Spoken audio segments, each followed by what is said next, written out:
Welcome. ইংলিশে কথা বলার সময় আমাদের সব রকম টেন্সেই কথা বলতে হয়, ইভেন প্যাসিভ ভয়েসেও কথা বলতে হয়।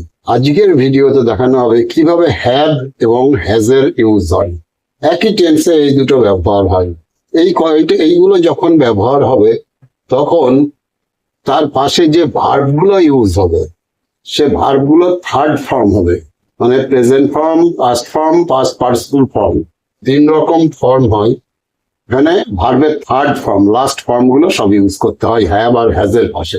এবার হ্যাভ কখন বসে, এই যে যেগুলো লেখা আছে ফার্স্ট পার্সন, সেকেন্ড পার্সন এবং থার্ড পার্সন প্লুরাল বা যে কোনো প্লুরালের পাশে আমরা হ্যাভ ইউজ করি, আর হ্যাজ ইউজ করি থার্ড পার্সনের ক্ষেত্রে, যেমন হি, সি এবং যে কোনো কাউকে, বয়, ম্যান, কাউ, ডগ, সিঙ্গুলার একজন হলেই তখন আমরা হ্যাজ ইউজ করব।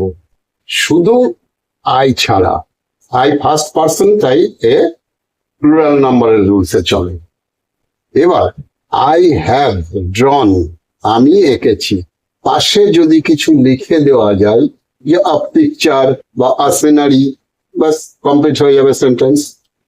উই হ্যাভ সিন, আমরা দেখেছি, কি দেখেছি, অনেক কিছুই দেখতে পারি, আমরা লিখলাম আ বার্ড, আ টাইগার, আ বিয়ার, যা খুশি লিখে দেবো, তাহলে আমাদের সেন্টেন্সটা তৈরি হয়ে যাবে। আমরা যখন যেটা বলতে চাইবো সেইভাবে ইউজ করব। আর ভার্ব যাই ব্যবহার করি না কেন, ভার্ব তো প্রচুর আছে, অলওয়েজ থার্ড ফর্ম ইউজ করব।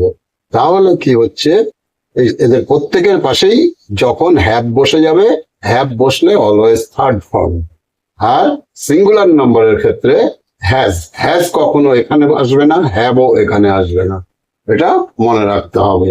যেমন শি হ্যাজ বট, সে কিনেছে। আর মিনিং গুলো সব খেয়েছে, করেছি, পড়েছি, খেলেছি, ভেঙেছি, এইরকম ধরনের মিনিং এ ফিনিশিং হবে সব।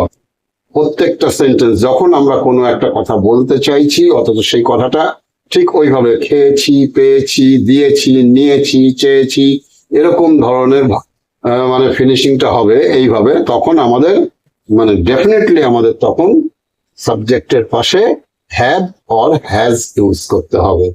তাহলে এগুলো মাথায় রাখলে কথা বলতে ইংলিশে কোনো রকম অসুবিধা হবে না।